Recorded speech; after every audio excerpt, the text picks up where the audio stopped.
Good afternoon, good evening, and thank you so much for coming.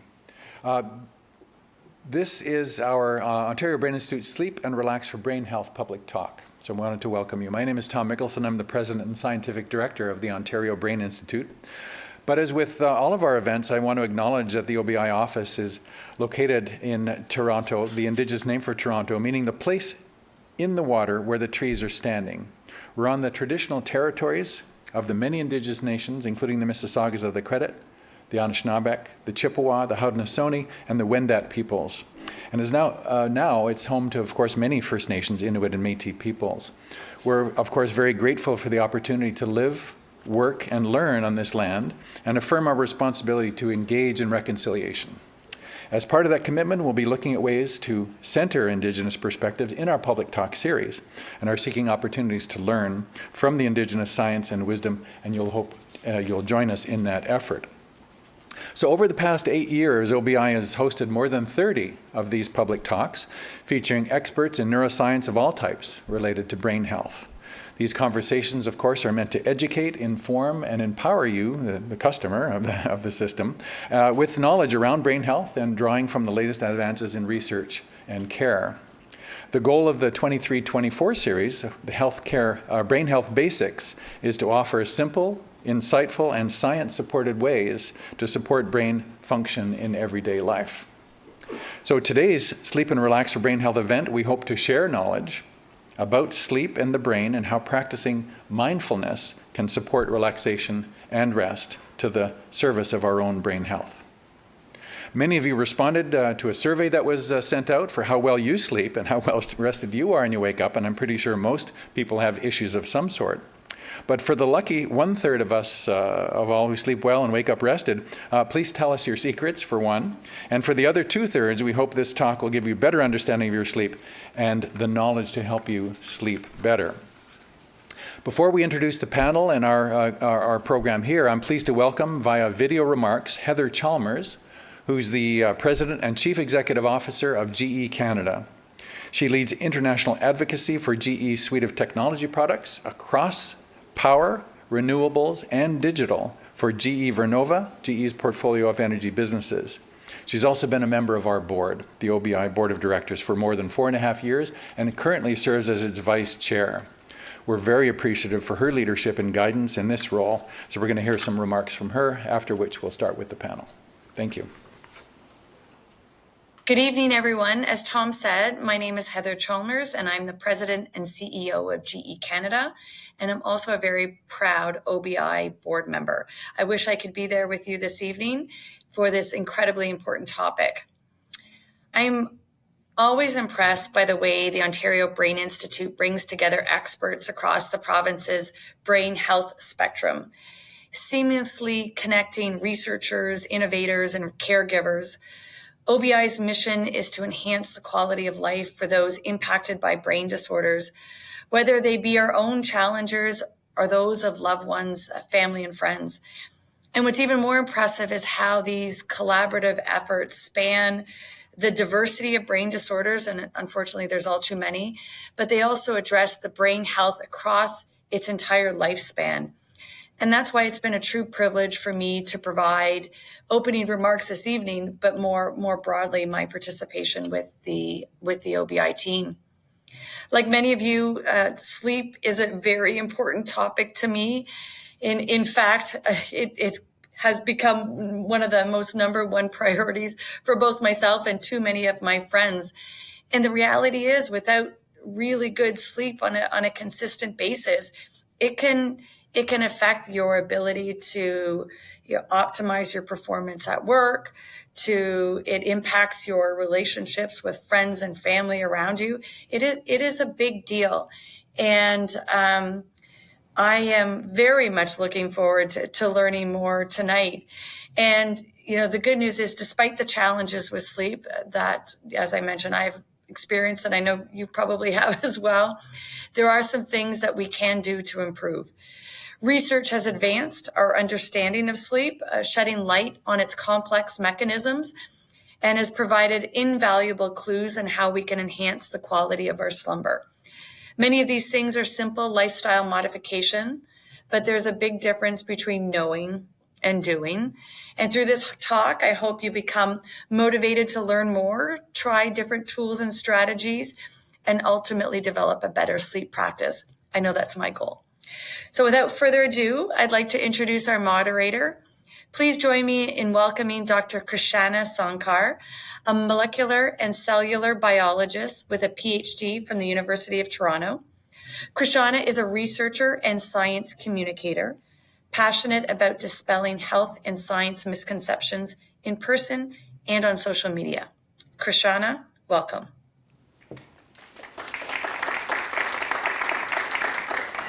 Thank you all for that applause, although Heather isn't here, so that was pretty awesome. So thank you, Heather, for that introduction. As moderator, I'll be facilitating a 45 to 50-minute chat with our panelists tonight, after which we will take audience questions. By the way, everyone looks fabulous tonight. For those of you watching us via live stream, to send us your questions, you can use the chat function on the right side of your screen, or you can email us at communications@braininstitute.ca.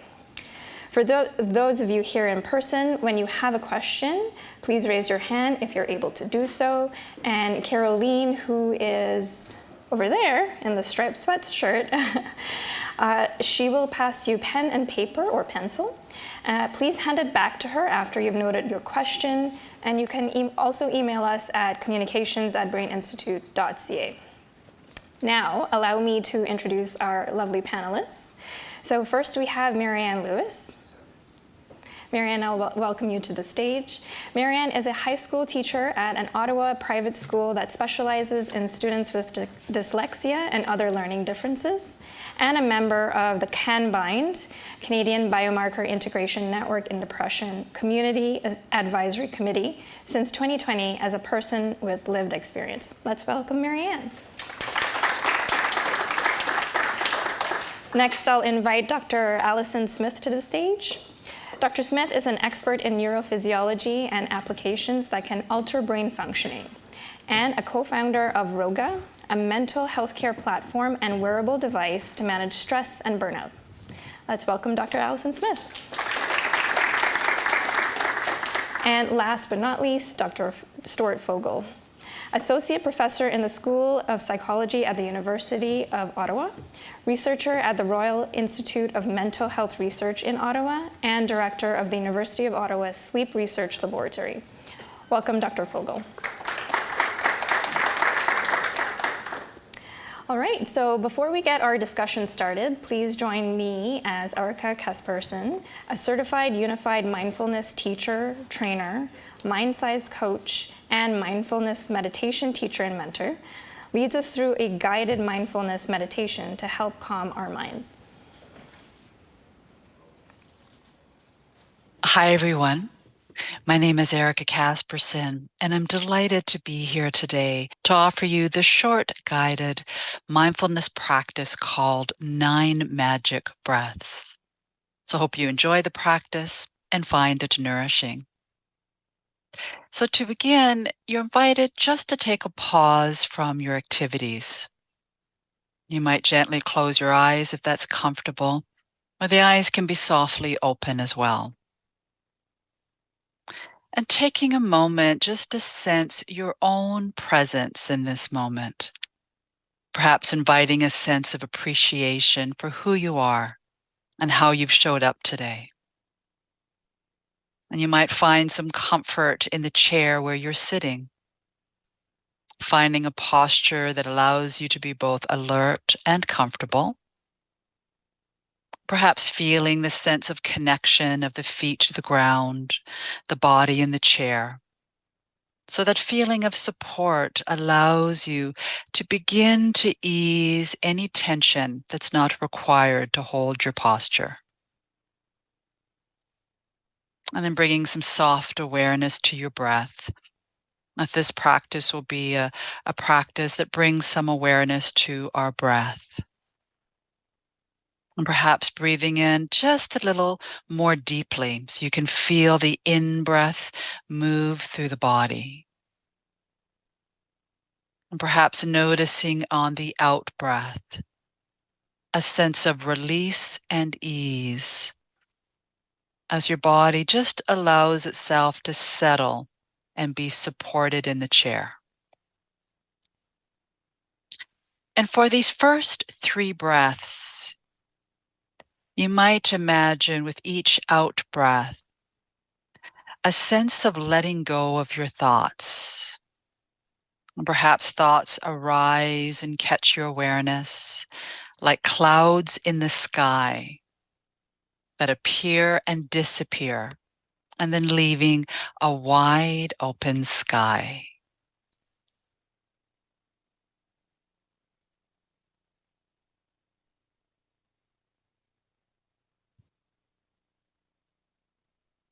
Wonderful.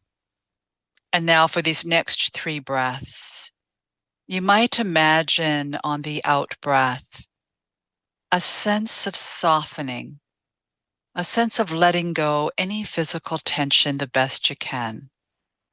You might sense a softening and then a dissolving, like ice melting to water.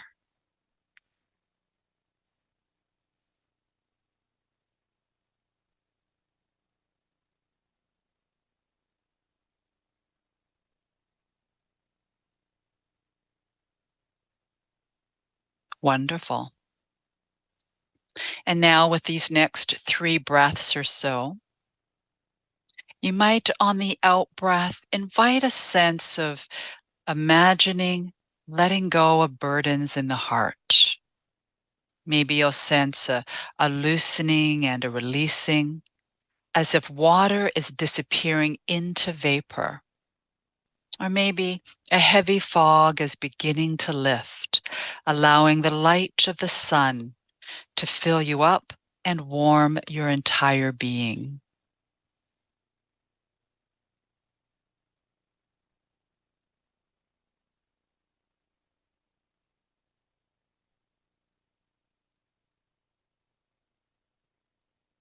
And now allowing the breath to find its own natural rhythm. And perhaps sensing the possibility of simply relaxing open on the in-breath, like a gently expanding balloon. And maybe letting go a bit on the out-breath, relaxing and settling into greater and greater ease and well-being. So thank you so much, Erica. I definitely will be using that technique in my life moving forward.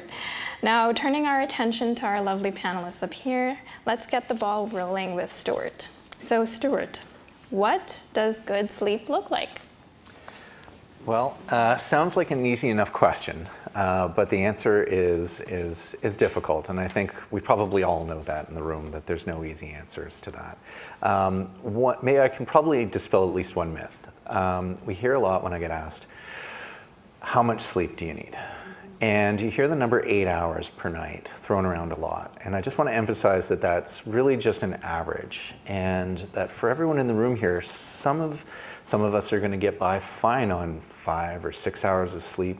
Some people are going to need 9 or 10 to feel good. So that's quite a range. And it's not really all about the amount of sleep that you get, while that there are limits, but it's also about the quality of sleep that you get. And a lot of the things we do in our day-to-day lives interfere with that quality of sleep. We might do things that reduce the amount of slow, deep, restorative sleep that we get. Or we might do things that interfere with the REM sleep that we get that's important for dreaming and for problem solving and all these great things that sleep do for us. And so there's things that interfere with that. And I hope that we're going to cover some of that today to give you some tips and tricks for a better night's sleep. The other thing to consider, and that I like to remind people, is that sleep isn't just static over the lifespan. Those of you with children know kids need a lot of sleep, and if they don't, there are consequences. And so our sleep needs are very great when we're younger, and they evolve and change as we evolve and change throughout our lives. And as you get older, your need for sleep is reduced, as well as your resiliency to sleep loss. And so I hear from a lot of people who get to their, and I should mention, these changes actually happen a lot earlier than people would ever expect. They actually start, the sleep of a 35 or 40-year-old looks a lot closer to a 65-year-old than it does to a 25-year-old. So this happens a lot earlier than people would expect.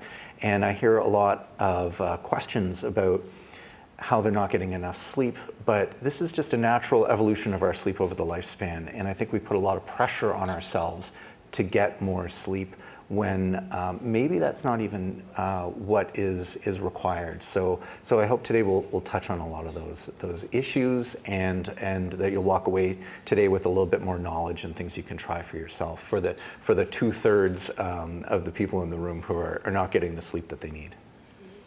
Wow, I definitely learned something new there. I guess I'm getting the sleep of a 60-year-old. Okay. Sorry. So Maryanne, based on what Stuart just shared, would you say you experience good sleep? Tell us a little bit about your relationship with sleep. Well, my relationship with sleep is a bit tumultuous. I love sleep. Sleep doesn't always love me. It did when I was a baby and I was a child. I slept lots. My parents loved it. I'd fall asleep wherever I was after a temper tantrum because emotions are exhausting. So there's a lot of photos of me in strange places, completely asleep.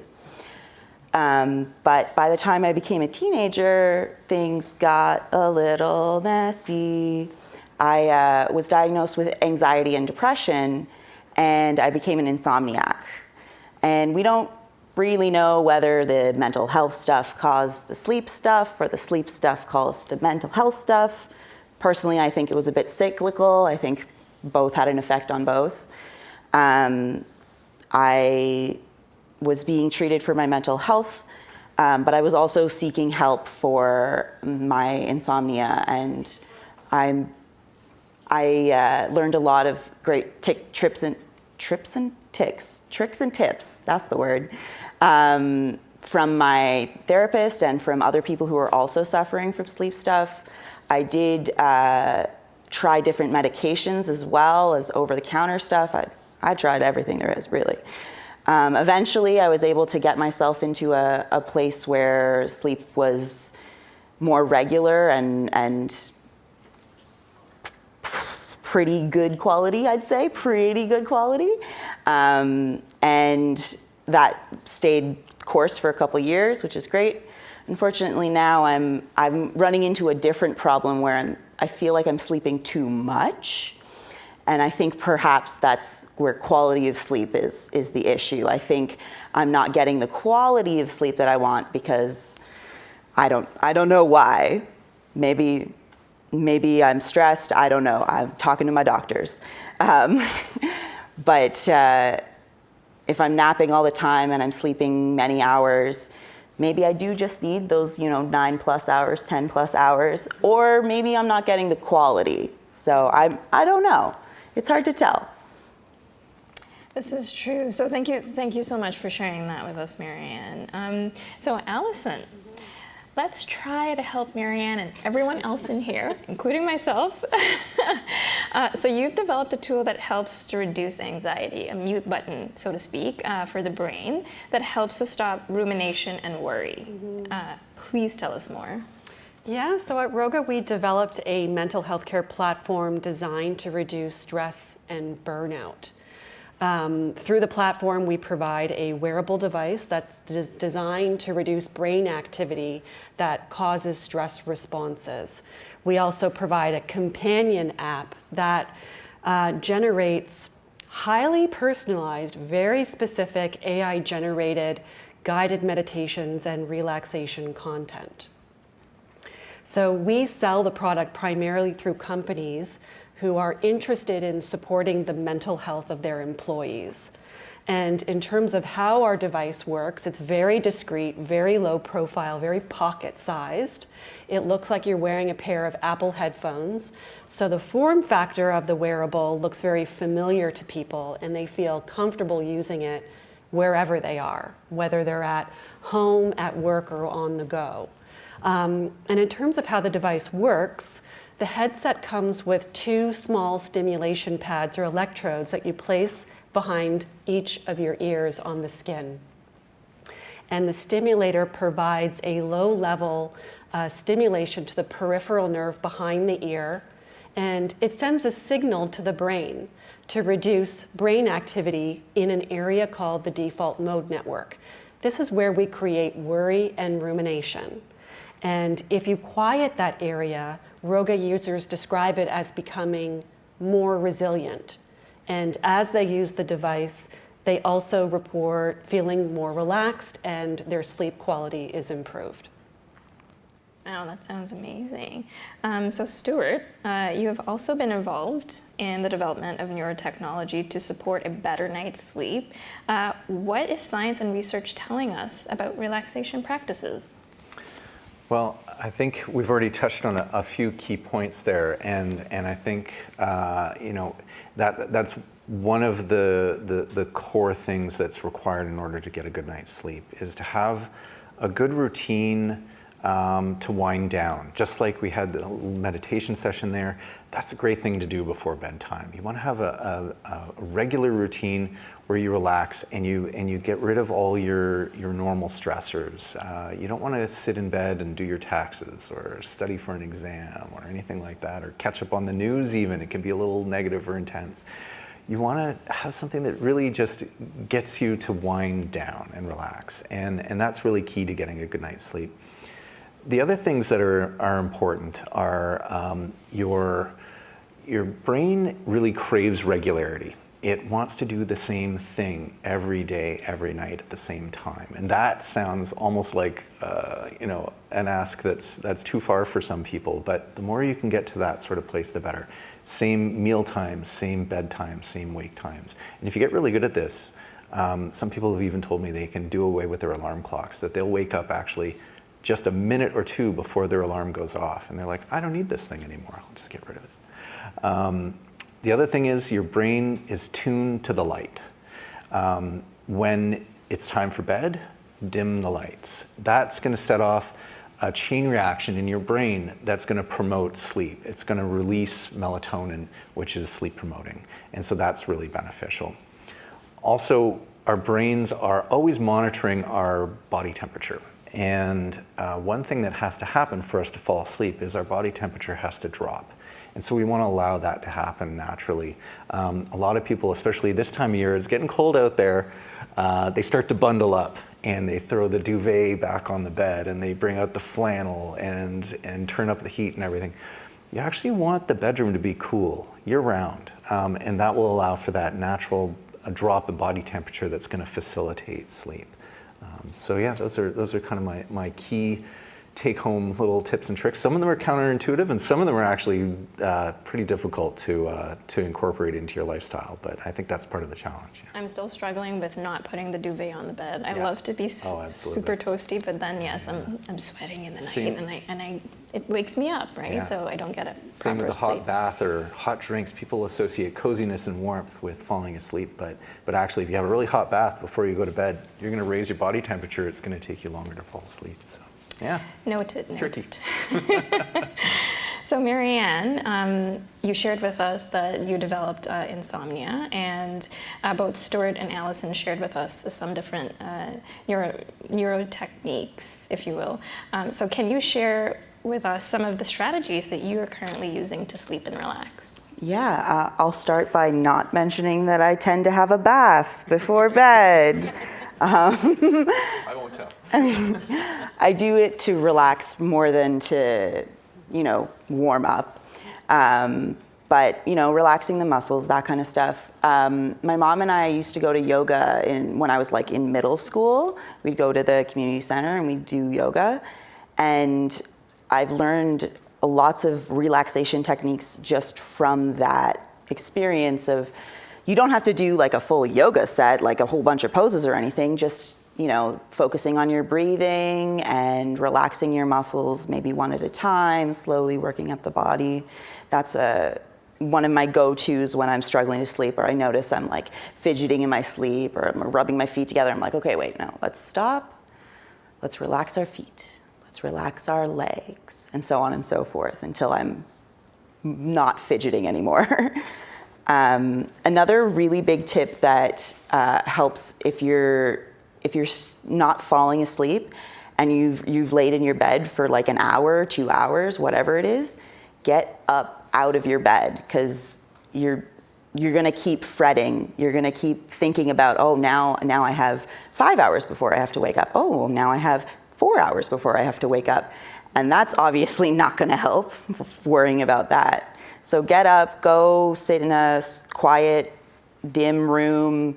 I usually read a book, hopefully not something too interesting, maybe like a math textbook or something, put yourself to sleep. But other than that, you know, the routine is obviously very key.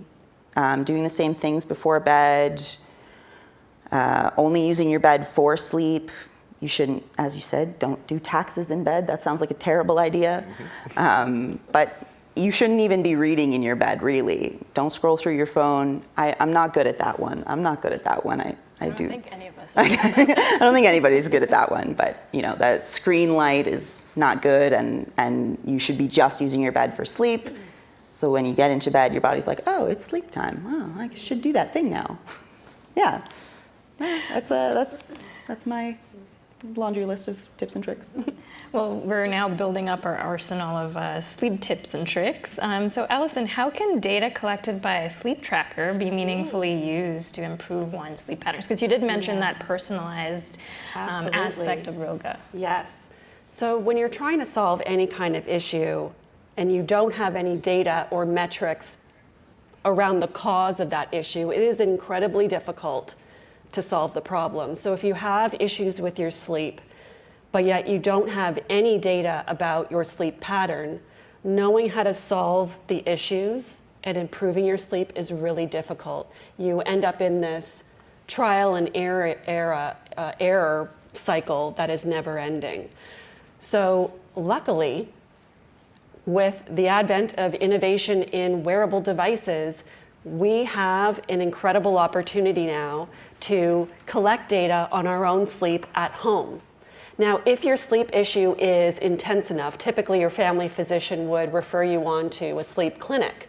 You would go to the sleep clinic, stay overnight, and then a clinician would analyze the data that they collected about you, and they hopefully give you strategies about how to improve your sleep or identify other pathologies that are causing sleep issues.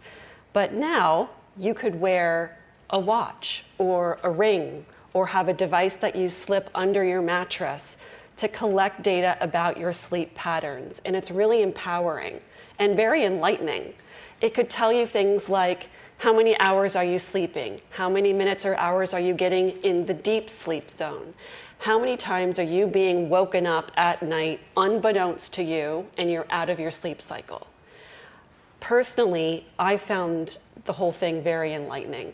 And when I talk about wearables, I'm talking about things like Fitbit, Apple Watch, Whoop, the Oura Ring, Garmin watches. There's a long list of wearable devices now that can give you some fantastic information about your sleep patterns so that you can make some informed decisions about how to improve your sleep quality.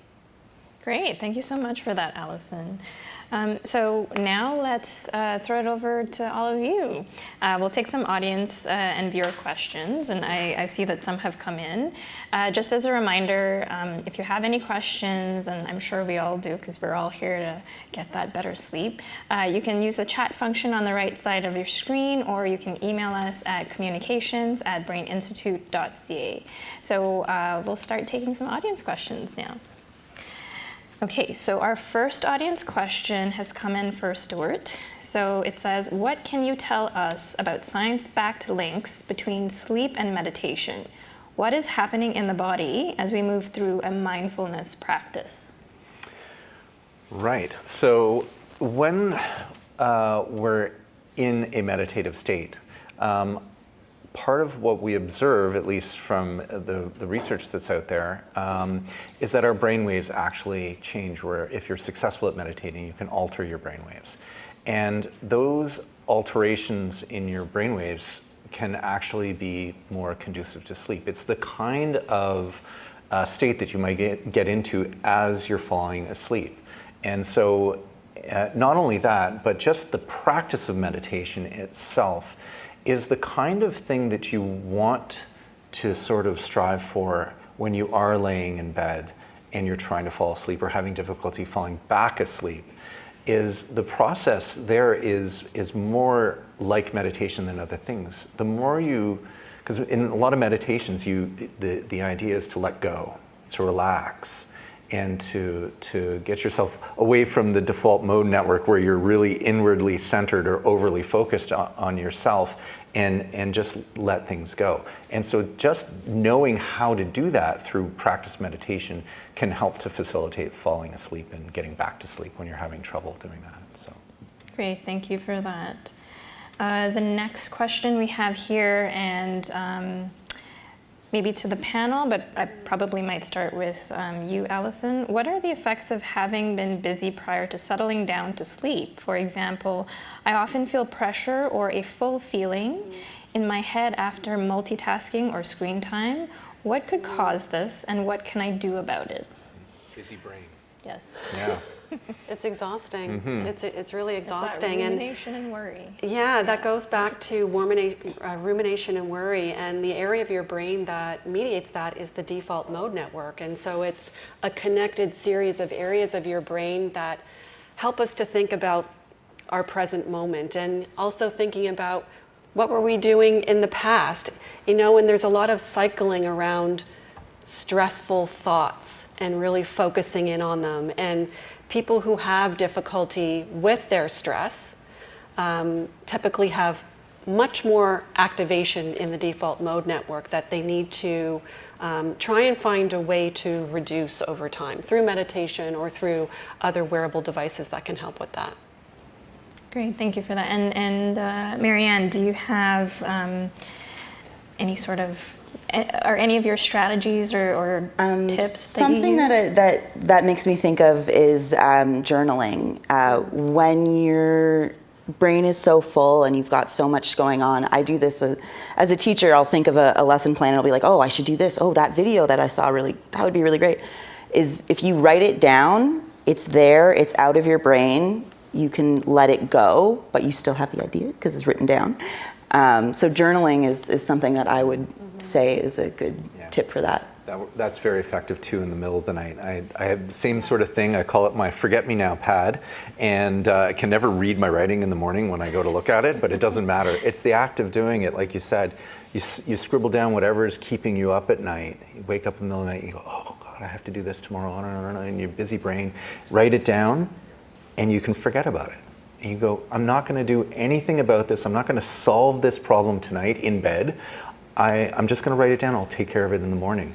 And the funny thing is, when you look at it in the morning, if you can read your writing, unlike me, you look at these things and you go, this was keeping me up at night? Like, what a bunch of nonsense. I don't even have to do any of these things. I can't believe that I wasn't sleeping because of this. So it's a really great, effective strategy for sure when you've got that busy brain and you can't shut off. I completely agree. Yeah. It's a bit akin to like my to-do list. I still like writing. Yeah. So it's like doing that, but in the night, just before you fall asleep, just to out. clear your head. Yeah. I like that idea. All right, next question.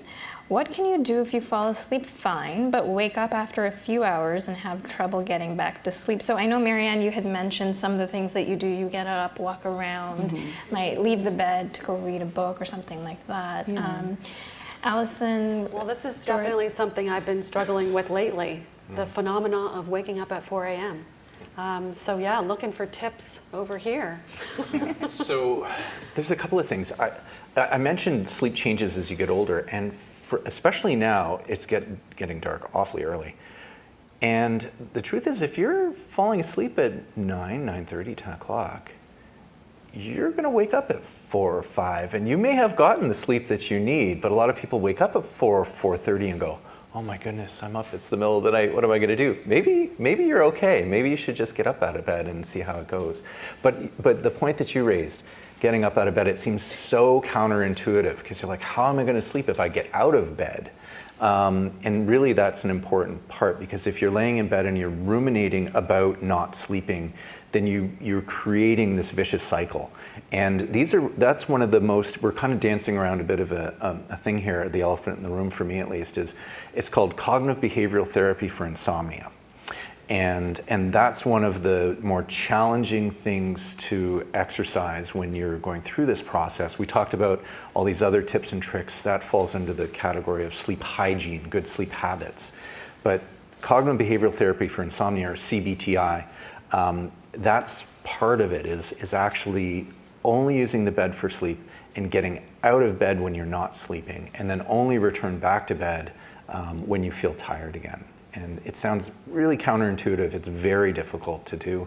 There's more to it, of course. I can't give you all a lesson on the full CBTI process, but tonight. But that's one of the important components, and it's very difficult to actually exercise. Yeah. Yeah, I can imagine. We have another question coming up here. So how do we know when our sleep trouble should be evaluated by a doctor at a sleep clinic? I'll actually start with Maryanne. Do you have any experience with this, and then I'll go down the line? Yeah, I think that as soon as you feel like there's an issue, talk to your doctor, explain like what's going on. It's okay to ask for help, even if you're like, maybe it's probably nothing. I'm probably just overworking myself or whatever. Maybe you do have something going on. Maybe there is something that is outside of your control that you don't know about. Or maybe you just need some extra help. Maybe some over-the-counter meds will help. Maybe, you just need to work on some things. But as soon as you feel like, hey, I am not happy about how I am sleeping, seek help. Go to the doctor. The doctor can give you different avenues to explore, and you might be able to solve your problem easily. It might require a little bit more work, but seek help when you need it. Yeah, I think that's a good idea. Any other thoughts from the panel? Well, I totally agree. First of all, if you're tired, if you feel like you're not getting the sleep that you need, talk to your doctor. That's the first step. In Ontario and in other provinces as well, similar sort of arrangement. Your family physician is the front line for this, but they're not the ones who are necessarily going to help you with sleep problems, but they will direct you to the specialist. They will direct you to a sleep clinic if they feel like that's necessary and warranted, or they might refer you elsewhere. But that's the process in Ontario. It's not the simplest necessarily, but just knowing that can be empowering, because then you know what to do. And if you're not getting the sleep you need, that's the best path to take. Yeah, definitely. Allison, there are a few questions here for you, so we could probably just keep it as a conversation going. So one of the first questions is, were there measurements of the impact of the Roga device on sleep, or were these measurements just self-reported? Also, is there a good way for an individual to contact Roga with any questions? Yes, any questions about Roga can be directed to me, Allison at rogalife.com, so ALISON at rogalife.com. Our website is rogalife.com. And in terms of studies, the type of technology that we're providing through the wearable device has been studied for 30 years now. So the type of stimulation parameters we're providing have been deeply studied, looking at not only stress, but sleep quality. And in our own studies, we have shown that if users are wearing the wearable device once a day for 20 to 60 minutes for 4 weeks, they can not only significantly reduce their stress by up to 67%, they can also improve their sleep quality by 45%. So we do have some early stage data looking at sleep. Okay, thank you for sharing that. And then a follow-up question, how do people who don't have an employer access the Roga tool? We do allow purchase of the device directly through the website. We're not preventing anyone from gaining access to this type of wearable. It's just our primary mode of connecting with as many people as possible, because there is an epidemic of stress within the employee population, and so we are going where the thousands of people are. But you're more than welcome to get a Roga wearable from the website. Great, so you have access to the Roga tool. All right, so keeping in line with wearable tech, and this one I'll open up to the panel, is wearable tech safe, both in terms of effects on the body, but also in terms of sharing personal data? Yeah, well, I mean, keeping data, it's a huge topic, and I would say the majority of wearable device companies or any sleep trackers or fitness trackers, data privacy is incredibly important and completely necessary. And for companies like ours that are dealing with stress, which is in the health domain and keeping HIPAA compliant, yes, data privacy is absolutely necessary. And for those of us who don't know, what does HIPAA mean? There are some regulations around how to keep data private, and there are standards, and HIPAA is just a standard that health companies and medical companies follow in order to keep data completely private. And then for you, Maryanne, so I personally wear a Fitbit. I've personally not felt worried about my personal data being used. In the beginning, I was fine using my Fitbit to sleep, but again, it's one of those things that has to be a habit. Then I started taking it off while I was sleeping, so obviously it doesn't track my sleep well. Are you good about that? Do you wear any wearable tech for sleep? Do you use that, or is that not a strategy? I mean, it's something I've thought about, and it's something that I might be interested in, but I haven't used any wearable tech, no. So I don't know how. That's okay, because we've got other strategies. Tip around this. I've used many wearables like tracking fitness trackers and sleep trackers. And if you are interested in this type of wearable technology, the tip I would give is purchase a product that is incredibly low profile. Some of these devices, like watches, are quite large and cumbersome, so they could disturb your sleep. Some have sensors in them that are tracking your blood oxygenation, and it's a light sensor, so that light could turn on in the middle of the night and wake you up. That has happened to me. So you're looking for devices that are going to be compatible with you and not cause further issues, something that you're going to feel comfortable wearing all day and all night, because it's going to give you good data. So you want to make it into a habit just to keep it on. So perhaps something like the devices that you mentioned that you can place under the mattress, what are some examples of those types of devices? So I don't have any brand names for those, but they definitely exist. So they're small rectangular devices that you're putting on your mattress. There are some that you place on your bedstand, and they're just tracking how much you're moving throughout the night, primarily. I think it's better to wear an actual physical wearable, perhaps one of the rings or a small watch. That would give you much more data. And not only data about how much you're moving and your sleep quality, but physiological measures within your body that are telling you how stressed is your body, because that's incredibly important. If you're stressed at a high intensity chronically throughout the day, then you know that you're going to have sleep issues. Great, thank you so much for sharing that. Stuart, a question for you. How much deep sleep or REM sleep do we need? This audience member says they track their sleep with a watch, but would like to know how to use the data that it generates. Okay. So there isn't a one-size-fits-all answer to that question, unfortunately, so I don't think I could, but generally speaking, the first half of our night is where we get most of our deep sleep. Nearly all of it, especially as you get older.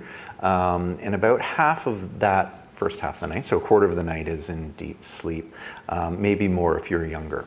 As you get older, that goes down. And in the second half of the night is where we get most of our REM sleep. Now, we get about 25% of the night is REM sleep, and that doesn't change very much as we get older. We get a lot of REM sleep when we're babies. It's important for brain development, so they get a lot of REM sleep. However, a little caveat here. We've talked about devices, their different capabilities, things like that. And the devices that have more sensors in them, those are going to be the ones that can more accurately differentiate between REM sleep, deep sleep, light sleep, because it's actually quite difficult to determine whether you're just laying there very still or whether you're in REM sleep. And when you're in REM sleep, your body is actually paralyzed by your brain. and it's so that we don't go acting out our dreams while we're asleep. And these watches or these devices need extra sensors in order to differentiate those things like body temperature, like heart rate variability, and so on. And these great AI algorithms that exist now use all that information in order to make a judgment call there. Now, some of these devices are better than others. Some of the algorithms are more well developed than others. So there's a lot of variability, and all of this technology is all very new. So it's really hard to say exactly. I can't make a recommendation for a particular device or a particular approach. But generally speaking, if there's a greater array of sensors, then it's more likely to be able to capture the finer, more nuanced sort of aspects of sleep. Okay, thank you for that. Maryanne, when did you start noticing any changes in your sleep? Because you did mention, I think you started to notice those changes in your sleep pattern, and how did you deal with that?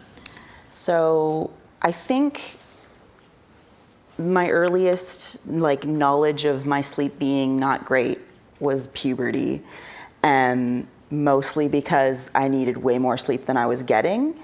Because puberty. But I think at that young age, I didn't quite know, what do I do? How am I supposed to fix this? Is it actually a problem, or am I making something up? But once I got a little older and I actually ended up with my diagnosis of depression and anxiety, I was like, okay, this is a serious thing, and I need to fix it. And I think monitoring myself in my energy levels was a big way of figuring out if I'm getting enough sleep or if I'm getting the right sleep, and just taking note, listening to my body, I am tired now. Okay, I am not going to go on a run or go on a bike ride. I am going to listen to my body. I need to sit down and rest. Of course, listening to your body is a lot easier, or a lot harder than it sounds. It sounds a lot easier than it is. But it does just take practice, thinking about, what do I need right now? That kind of thing. Definitely. And Stuart, so Maryanne was just explaining that. So in general, what is different for children and youth in terms of their sleep? Yeah, so adolescence, this is almost like a crisis in society, really. I don't want to overblow it, but it really is a problem in Western society, also in any society that really emphasizes academics. There's so much time pressure on kids these days, and they need more sleep than adults. And one of the big problems is that their sleep schedule, not only do they need more sleep, but their sleep schedule is different than adults. And their school day is designed to fit with adults' schedules, not adolescents or teenagers' schedules. They need to sleep in later. They go to bed later. That's not just because they're being difficult and they don't want to put their phones down. Their actual biological clock is later than adults. We tend to be earlier. So there's this disconnect, and there's studies that in some countries where they really emphasize academic performance, that some adolescents are getting close to half the sleep that they need. So if they need 10 hours, they're getting closer to 5 or even less. So that's really, really a big problem and very difficult to solve too. And it's being done in various jurisdictions, but basically any sleep society, I'm a member of several national and international sleep societies, they're all pushing for later school start times is one of the places where that we really need to make some changes. Learning a lot today. So it's good for parents to know that adolescents aren't trying to be difficult. Mm-hmm. This is just really how their sleep pattern Oh yeah, it's what their brain needs. Okay. Yeah. Good to know. Would have been lovely for my mom to know that. Okay, so next question. How about exercising at night? Maryanne, you mentioned that you would listen to your body. Mm-hmm. If you were tired, you wouldn't exercise. I don't know if you do exercise at night, so you can let us know. But then, Stuart, is it counterproductive before going to sleep? How would you recommend doing, would you recommend doing light exercise to help us fall asleep if we're having trouble sleeping? So you mentioned yoga, right? Mm-hmm. Yeah, okay. Yoga, good. Treadmill, bad. So what can happen is the timing is everything. I think I already spoke to that already. But exercise can actually help facilitate sleep, but not too close to bedtime. A lot of people feel that I need to exhaust myself. I need to tire myself out by physically exerting myself, and that then I'll be tired and fall asleep. Actually, the exact opposite happens, because if you do any vigorous exercise too close to bedtime, you'll raise your core body temperature, and it takes a while for that to go down. And if it doesn't go down, you're swimming upstream there in terms of what your brain and your body needs to facilitate sleep. So exercising is fine, but you want to do it maybe in the late afternoon as opposed to the late evening. And certainly the closer to bedtime, then that's not a good thing. But if it's exercise that's more calming, relaxing, yoga, stretching, meditation, things like that, then that can actually help to facilitate sleep. Yeah. What about weightlifting? I would call that more strenuous and more for earlier. For in the earlier, day. Yeah, yes. yeah. Okay, noted. All right. Okay, another question here. Why, when we sleep a lot, we feel out of place? So I guess the question is, if there's a lot of sleep, we might have a cloudy mind as though we had little sleep. And is there an optimal amount of sleep to where we feel truly refreshed? And I know, Stuart, you mentioned earlier, of course, that also depends on stage of life. Yeah. Again, it's a question I'm reluctant to answer, actually, because I can't offer sort of a one-size-fits-all solution. I think the advice to give is, like you said, listen to your body, listen to your brain, pay attention to how you're feeling, how you're performing, and try to adjust your schedule so that you can make improvements on that. As well, these devices that are available now, these can help you get the information you maybe need, like, oh, okay, I don't feel great today, and I look at on your app and you go, oof, it looks like I woke up a few times last night, and I didn't do this, like, it wasn't the best night of sleep by the looks of this. Okay, so I need to change things. Oh, it looks like I went to bed later. Like, maybe I should go to bed earlier, or, it's a bit of trial and error. And of course, for more severe cases, definitely talk to your doctor. They can set you on a good path and get you good advice in terms of seeking help from experts. But yeah, I think there's a lot of tools out there that can be informative. There's a lot of programs as well, I should mention. If people are looking for information about this, a really good resource is the Canadian Sleep Society website. And there's also it's called the Sleep On It campaign. That's a Canadian initiative as well that I was a part of. And there's some really good resources for the public about getting information, where to seek help, what to do, tips on getting a good night's sleep. Great, thank you for that. Another question here from the audience. So this one is going to be for Allison. Are there specific patterns noticeable on wearable tech if someone has sleep apnea? I know the best test is a sleep test, but wondering if there are any clues from wearable technology. Actually, that's something that I don't know. It's such a specific thing to measure, and that is the example of you have to be at a sleep clinic in order to get some really good data around that. Understanding the frequency of how many times someone is not breathing it is so incredibly important, and it's definitely advise anyone who feels as if they need to explore the possibility of sleep apnea to reach out to their family physician for referral to a sleep clinic. Okay. I'll just take a minute here. I mean, we have no dearth of audience questions. They're flying in, so thank you all. But just as a reminder, if you have questions, remember, send us your questions. You can use the chat function on the right side of your screen, and you can also email us at communications@braininstitute.ca. Okay, another question here. Does melatonin help with sleep? I'm personally invested in this question. What about other herbal support? So magnesium, valerian root, etc. All right. I get asked this a lot. We're actually doing research using melatonin right now in the lab. So melatonin is better for promoting wake, actually, and aligning our sleep-wake cycle with the outside world. It's not necessarily a good hypnotic, unless it's in very high doses, which I would not recommend. One of the problems with melatonin and other natural supplements that are available over the counter is that they're not regulated like other pharmaceuticals and drugs. They are not tested and don't have the same regulatory standards and testing requirements to ensure purity, concentration, stability, and so on. And these things are very important for these compounds, especially melatonin.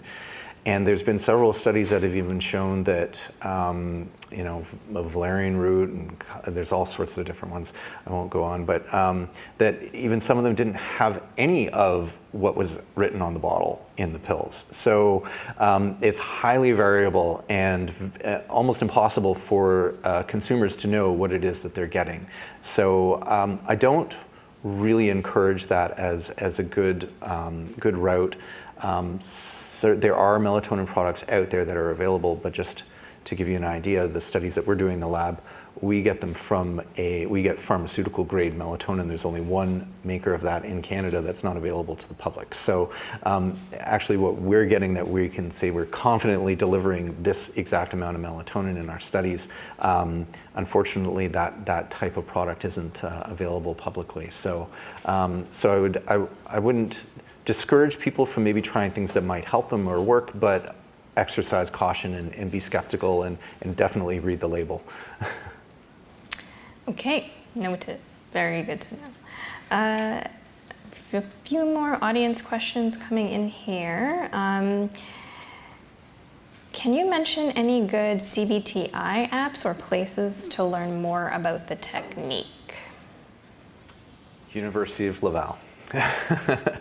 That's where Dr. Charles Morin, a colleague of mine, he's one of the world's leading experts on CBTI.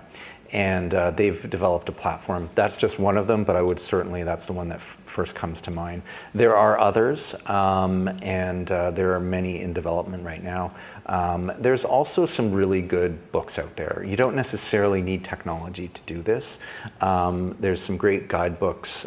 For example, I myself have read and used Judith Davidson's book. She's a clinician and is affiliated with Queen's University in Kingston. So there's in Canada we're kind of spoiled with good sleep clinicians and good sleep experts and researchers who have developed a lot of these platforms. So those are a couple of them that come to mind, both sort of tech versions and then also, and I should say there's also a number of websites available that are also very useful. But as well, if you're really having difficulty sleeping and some of these techniques are not working for you, there are clinicians, psychologists, psychiatrists that offer CBTI services as well. It's obviously a lot of work.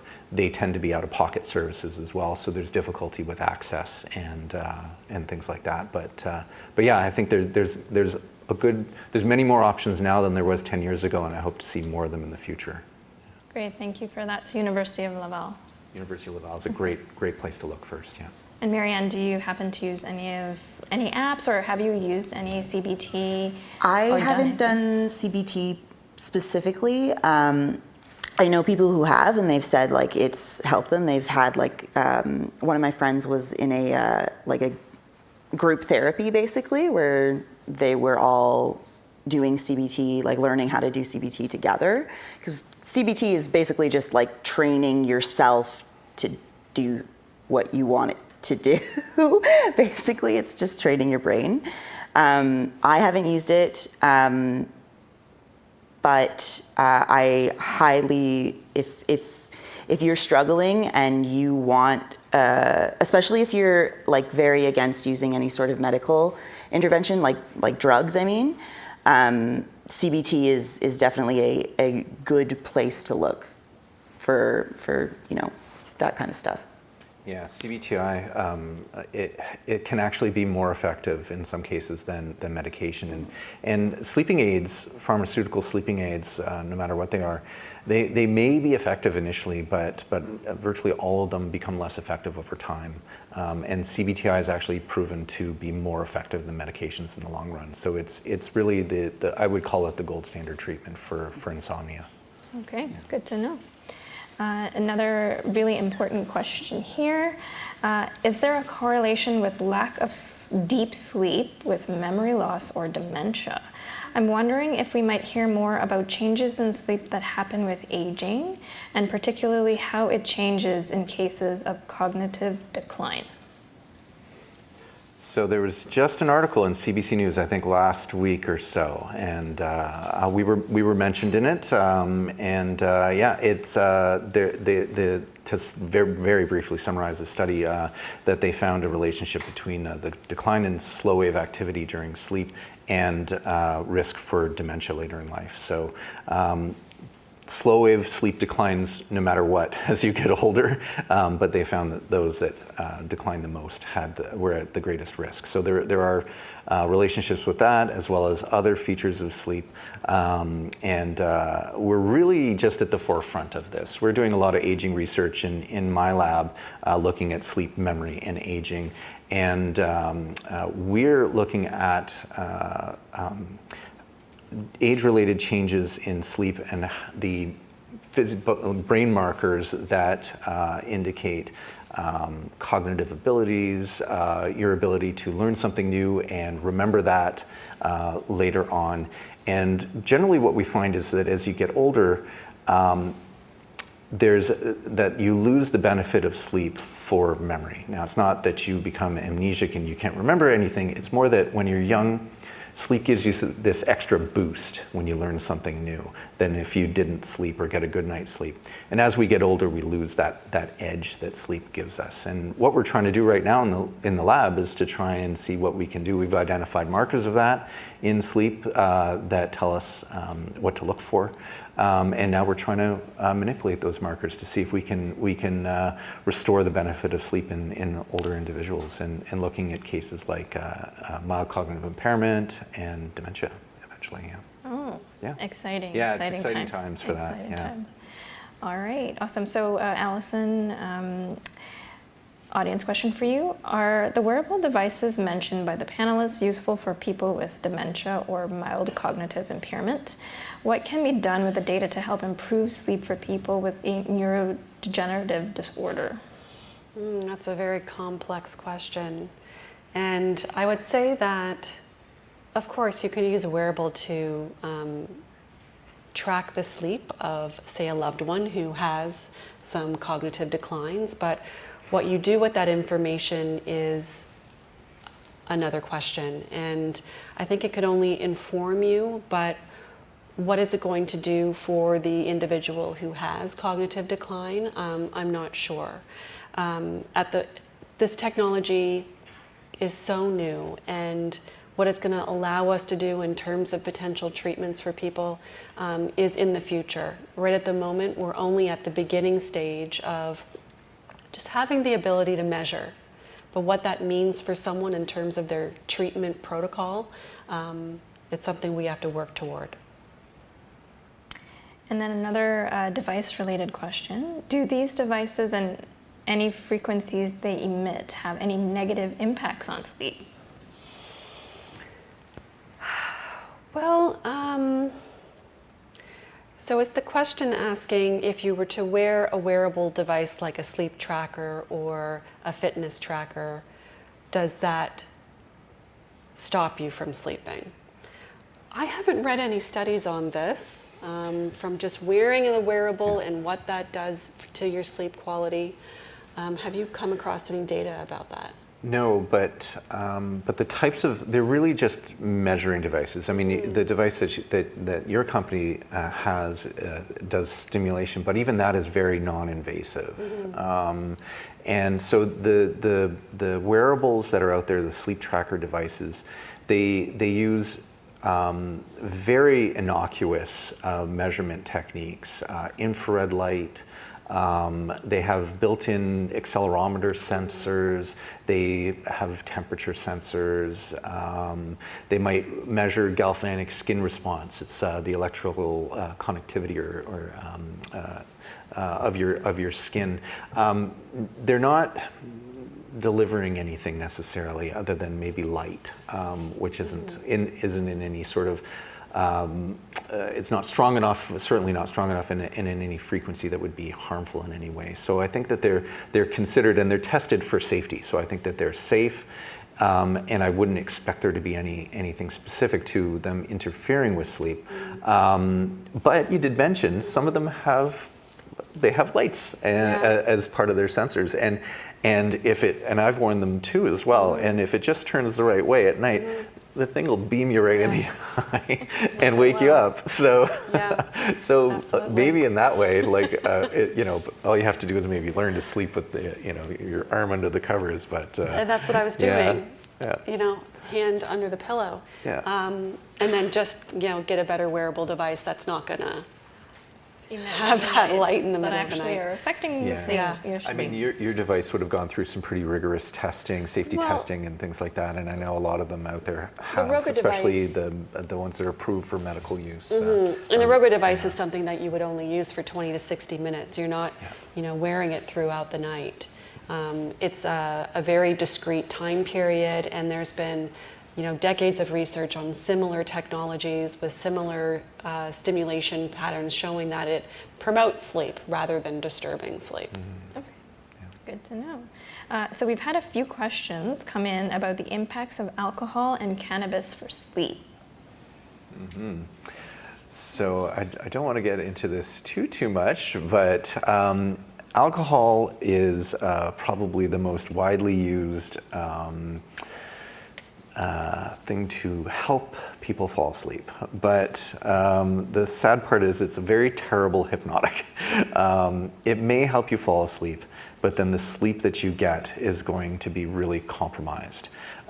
So definitely one of the things in terms of, we talked about CBTI and sleep hygiene. Step one is eliminating things like alcohol, caffeine, cannabis.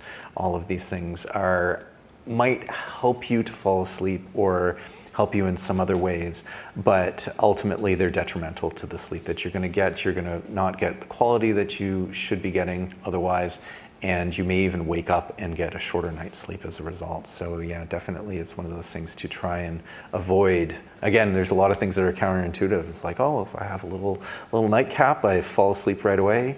But unfortunately, it's not the sleep that you want to get, and you may not feel as restored the next day. Yeah, I definitely agree with that one. I don't drink often, socially, and the very next day, you feel horrible. So. Okay, pros and cons of napping. I will start with Maryanne. Do you nap? Oh my gosh, I am a nap queen. Pro, it feels great. During.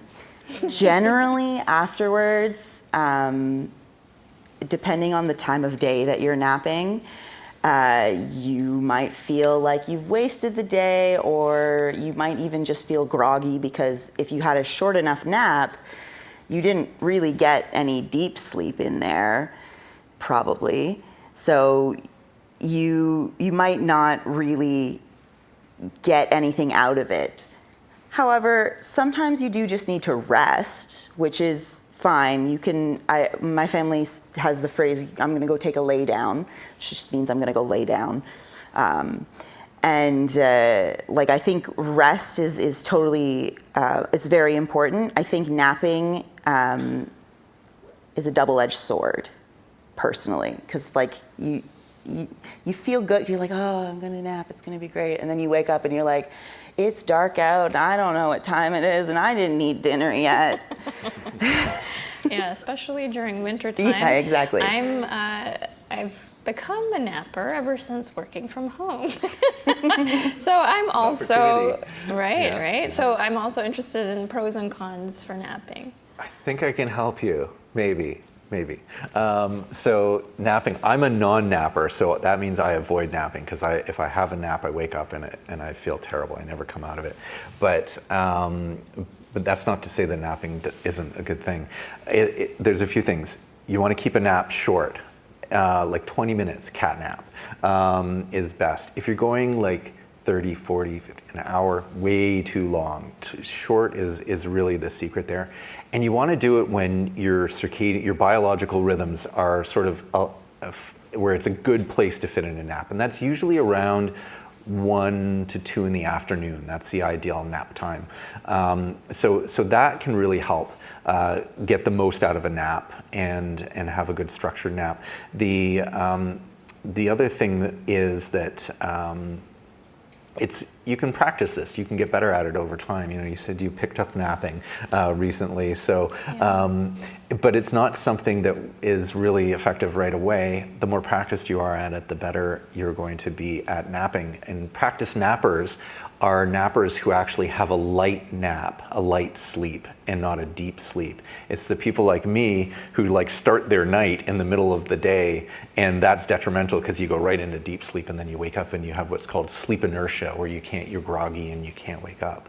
So practice makes perfect. Early in the afternoon and keep it short. That's how to get a good nap. One of the professors that I work with at the University of Ottawa, he has a nap every day at between 1 and 2 in his office. He closes the door, locks it. You cannot talk to him during that time. You have to avoid his office. But I swear to God, it is the fountain of youth for him. I think that he's really onto something there. So naps can be a great thing when done properly. So I can't nap between 1 and 2. I'm napping a little late then, maybe right after work at 5. Right. So I probably should cut that out. So anyway, so we're running close to time here. So to each of our panelists, we just have a few minutes left. Given your vast collective experience with and expertise on sleep, what would each of you like the audience to take away from this talk? And Maryanne, I will start with you. I think, I've said a couple things about like paying attention to yourself, asking for help when you need it. It all comes down to self-care. You know what you need, so provide yourself with what you need. Like, take care of yourself, do the thing. Yes, self-care is not selfish. No. I remember that from a meme, so yes. Yes. Thank you for that. Allison? I would say just open yourself to the possibility of experimentation. At home, try a wearable. There's always that 30-day money-back guarantee. Just have fun. Collect some data. See if you can learn something new about yourself. It's actually very interesting. Yeah, so I'll probably give Roga a try then. 30 days. Awesome. Okay, thank you, Allison. And Stuart? Well, I think, one of the things that I'm starting to see now is that people are taking sleep more seriously, and it's really rewarding and refreshing to see. And I think that what's happening is we're starting to recognize sleep as one of the pillars, right alongside a healthy diet, regular exercise, and good quality sleep are the pillars of good physical, mental, and brain health. And so I wish everyone a good night's sleep. And as well, Tom in his opening remarks gave a lovely acknowledgement to Indigenous peoples here in the area. And I just gave a lecture last week on dream catchers. And dream catchers are like a filter for good sleep. They let in the good dreams and they block out the bad dreams. And so I hope that tonight we gave you some tools to let in the good sleep and keep out the bad. Yeah, definitely. Thank you so much for that, Stuart. So on behalf of the Ontario Brain Institute, I would like to thank each of our amazing panelists for sharing their expertise with us today. And we would also like to thank you, our really engaging audience, your amazing questions. We have some resources to share with you for more information around this topic. We'll post them on the screen shortly. And a complete list is also going to be available on the OBI website. So you can find that at braininstitute.ca under resources. So you can click on OBI Public Talks, and this will bring you to the Public Talks page. Your feedback is also very valuable to us, so we have a survey link in the chat box. And for those of you joining us here in person, you were provided with a printed copy, so please share your thoughts with us about tonight's talk. OBI talks are designed to share the latest knowledge on brain health and to offer simple tips to manage both health and wellness, just like tonight's talk. And so our last talk in the Brain Health Basics series, Eat and Play Talk, is on March 26, 2024, and we hope to see you all there. So thank you so much.